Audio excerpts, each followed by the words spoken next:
আজকে পড়ালাম যে ব্লাডের কম্পোনেন্ট, তার মধ্যে হচ্ছে আরবিসি, ডাব্লিউবিসি, প্লাজমা নিয়ে পড়ালাম। তো ফার্স্ট হচ্ছে আরবিসি। আরবিসি হচ্ছে কি? আরবিসি অক্সিজেন টাইপ করতে সাহায্য করে, অক্সিজেন সেটাই করতে করে সাহায্য করে। এর ইন্ডিকেশন হলো যে পেশেন্টের ক্ষেত্রে অ্যানিমিয়া দেখা দেবে। এর নর্মাল ভ্যালুটা হচ্ছে, আরবিসির নর্মাল ভ্যালু হচ্ছে 3.4 to 6.5 মিলিলিটার পার mm3।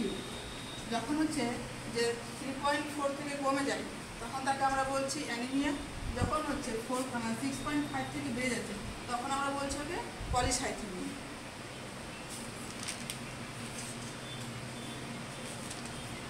এবার হচ্ছে যে অন ইউনিট ব্লাডে হচ্ছে যে 250 ml হচ্ছে যে একটা থাকে। অন ইউনিট বলতে হচ্ছে 250 ml বোঝায়।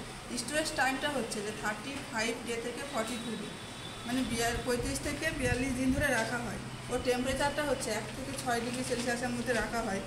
এবং হচ্ছে ট্রান্সফিউশনের আগের সময়টা হচ্ছে যে ও নর্মাল টেম্পারেচারে নিয়ে এসে চালাতে হয়। ট্রান্সফিউশন টাইমটা হচ্ছে যে 2 থেকে 4 ঘন্টার মধ্যে চালাতে হয়।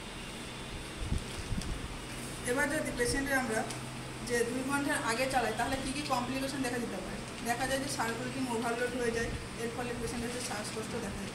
এবার 4 ঘন্টার বেশি চালালে পেশেন্টের হচ্ছে সেপ্টিসেমিয়া হতে পারে, যেমন ইনফেকশন হতে পারে, পেশেন্টের অনেক রকমের প্রবলেম হতে পারে, যেমন ইচিং, নাউজিয়া, হেডেক, এই ধরনের সমস্যা দেখা দিতে পারে। এবার হচ্ছে ফ্লো রেটটা হচ্ছে যে ফার্স্ট হচ্ছে ফ্লো রেটটা হচ্ছে যে 80 থেকে 100 ml পার আওয়ারে দিতে হবে, মানে 1 ঘন্টায় যেন 80 থেকে 100 ml হচ্ছে যায়। তো ফার্স্ট 15 মিনিট কী করতে হবে? যে স্লো করতে হবে। স্লো করানোর কারণ হচ্ছে যে ফার্স্ট 15 মিনিট হচ্ছে যে ওর রিয়াকশানটা দেখা যায়, যে কী কী সমস্যা হচ্ছে পেশেন্টের ক্ষেত্রে রিয়াকশানটা দেখা যায়। এই জন্য ফার্স্ট 15 মিনিট 1 থেকে 2 ml হচ্ছে পার মিনিটে দেওয়া হয়। আর হচ্ছে ড্রপে হচ্ছে যে 10 থেকে 20 ফোঁটা ফার্স্ট 15 মিনিট দেওয়া হয়। তারপরে যখন হচ্ছে 15 মিনিট পর ইনক্রিজ করা হয় তখন হচ্ছে 40 ফোঁটা পার মিনিট বা 14 ড্রপস পার মিনিট দেওয়া হয়।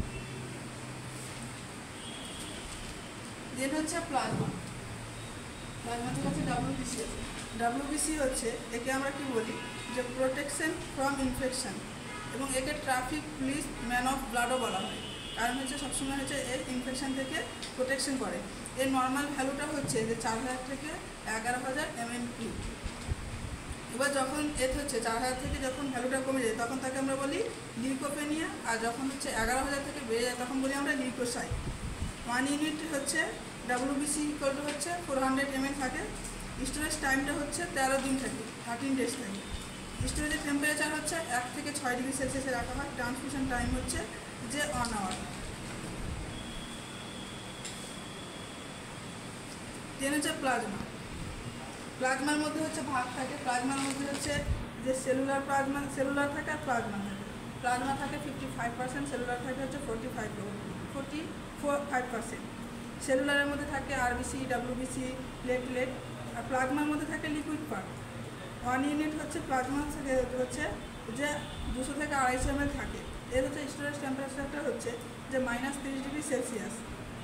এর পাশটা হচ্ছে যে ডেফিসিয়েন্সি হচ্ছে যদি কোনো ক্লটিং ফ্যাক্টর যদি ডেফিসিয়েন্সি থাকে তাহলে দেওয়া হয়, বা অ্যালবুমিন প্রোটিন যদি ডেফিসিয়েন্সি থাকে তাহলে দেওয়া হয়।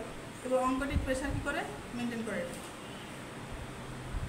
যেটা হচ্ছে ফ্রেশ ফ্রোজেন প্লাজমা, এটা কী করে? ফ্রেশ ফ্রোজেন প্লাজমাটা হচ্ছে যে ওখানে অল ক্লটিং ফ্যাক্টর হচ্ছে প্রেজেন্ট থাকে, এফএপি যেটা বলে, সেটা হচ্ছে অল ক্লটিং ফ্যাক্টর হচ্ছে প্রেজেন্ট থাকে।